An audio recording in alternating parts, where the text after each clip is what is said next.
Imagine holding a child's life in your hands, blood seeping through your fingers, every second counting.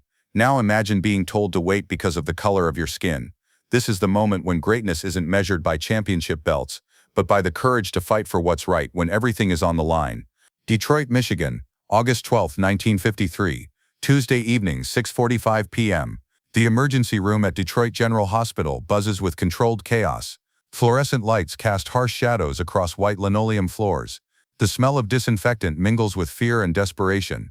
Nurses in starched uniforms move between gurneys. Doctors in white coats make life and death decisions.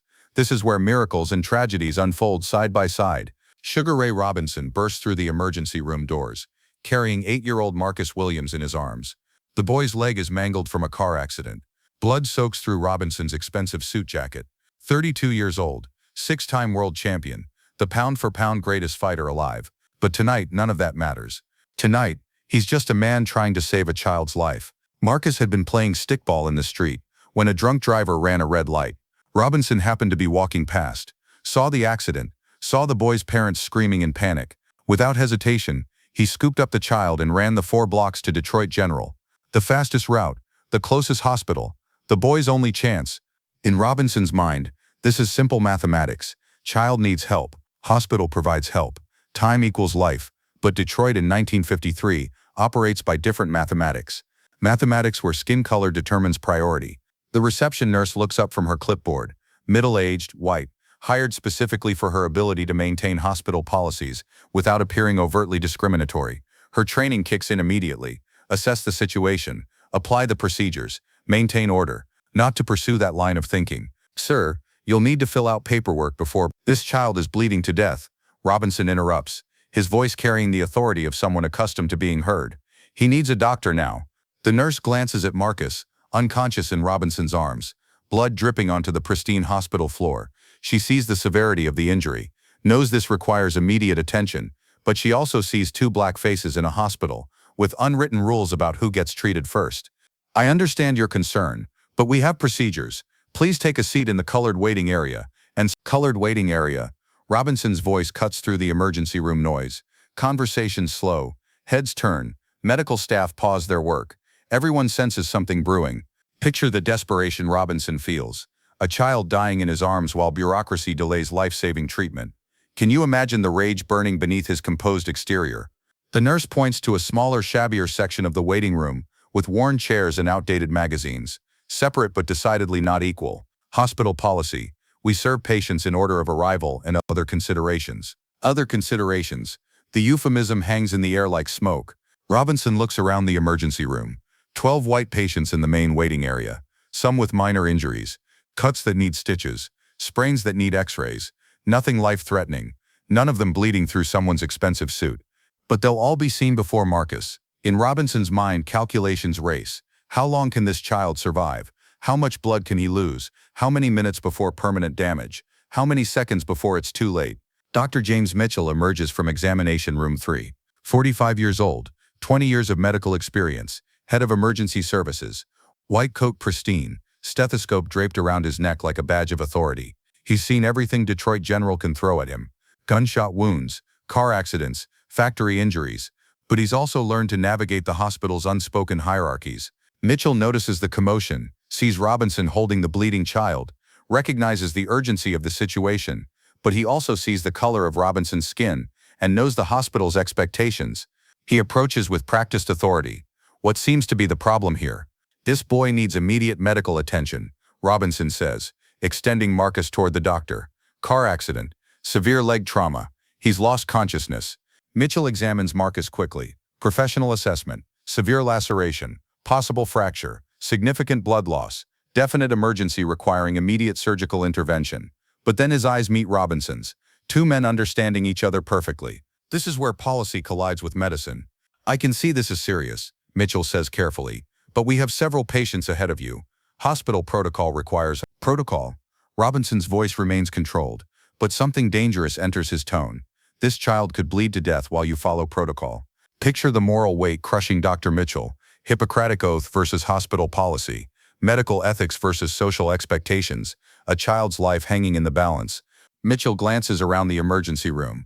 Colleagues watching, administrators present, board members who make budget decisions, people who determine his future at Detroit General, people who expect certain standards to be maintained. Mr. Mitchell pauses, not recognizing Robinson despite his fame. Robinson, Sugar Ray Robinson. Recognition flickers across Mitchell's face. The boxing champion, the most famous athlete in America. But fame doesn't change hospital policy, doesn't alter the mathematics of segregation. Mr. Robinson, I understand your concern, but we can make you wait. These other patients arrive first. We have to be fair to everyone.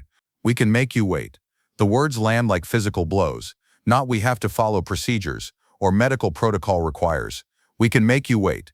The choice, the power, the deliberate decision to prioritize policy over life. But what Mitchell doesn't realize is that he just challenged Sugar Ray Robinson when a child's life hangs in the balance.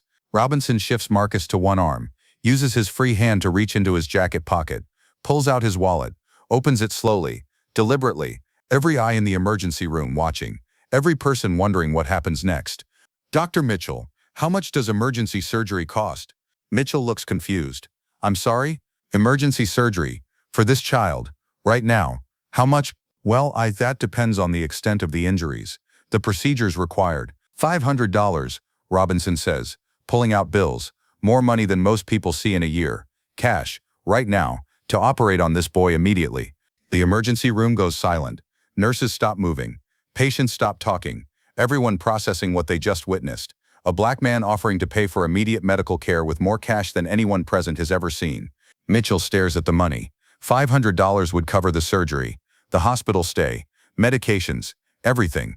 But accepting it means violating the unspoken rules about treatment order, about who gets priority, about maintaining social hierarchies. But Robinson isn't finished. He's just getting started. $1,000, Robinson says, adding more bills, to ensure this child receives the best possible care from your best surgeon, using your best equipment. Can you feel the tension crackling through that hospital? Every person forced to confront what they're really witnessing. $1,500, Robinson continues, his voice carrying through the entire emergency room. Enough to pay for this boy's surgery and contribute significantly to hospital improvements. All I'm asking is that you treat a dying child immediately, instead of making him wait because of his skin color. Dr. Mitchell's hands shake slightly. He's never been in this position, never had someone offer this kind of money, never had the hospital's policy challenged so directly, so publicly, with so much at stake. Sir, it's not about money. Then what is it about? Robinson asks, his voice still calm but carrying the weight of absolute moral authority. If it's not about money, and it's not about medical necessity, what exactly is it about? The question hangs in the air like smoke, forcing everyone present to confront what they know but don't want to admit. If the hospital can provide immediate treatment but chooses not to, what exactly are they choosing? Mitchell looks around desperately, seeking support from colleagues, guidance from supervisors, someone to tell him what to do when policy conflicts with everything medical school taught him about saving lives.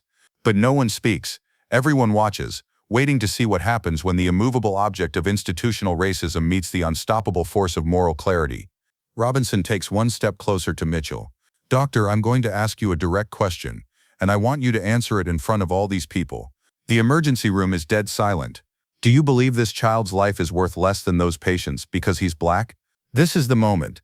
The question that strips away every euphemism, every comfortable lie, every institutional justification. Do you believe a black child's life is worth less than a white person's minor injury? Mitchell's mouth opens but no sound comes out. He can't say yes. Not in 1953. Not in front of witnesses.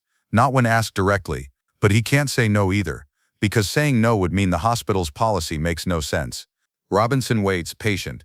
He's won 6 world championships by understanding exactly when to apply pressure, when to strike, when to wait for his opponent to break.